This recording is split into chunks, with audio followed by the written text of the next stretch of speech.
Hi friends, வணக்கம். நான் உங்கள் கீர்த்தி.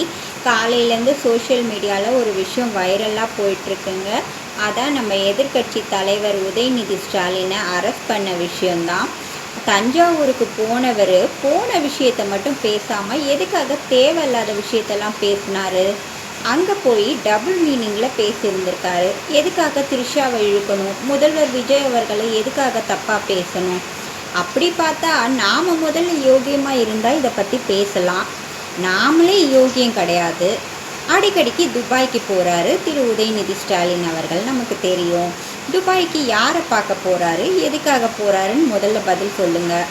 அப்படி பார்த்தா நாங்கள் கூட தான் நிவேதான்னு கத்தலாம். எப்போ பார்த்தாலும் உங்களுக்கும் சரி உங்கள் கட்சிக்காரங்களுக்கும் சரி இதே தான் குழப்பாக இருக்குது. ஏற்கனவே உங்கள் கட்சிக்காரங்க இப்படி தான் பொண்ணுங்களை டபுள் மீனிங்லேயும் ஆபாசமாகவும் பேசினாங்க. இப்போ அதை தான் தலைவரான நீங்களும் பண்ணியிருக்கீங்க. இது ஒன்றும் உங்கள் குடும்பத்துக்கு புதுசு கிடையாது, உங்கள் கட்சிக்கும் புதுசு கிடையாது. அதனால் இனிமேலாவது வாழை சுருட்டிக்கிட்டு அமைதியாக இருந்தால் நல்லதுன்னு நினைக்கிறேன்.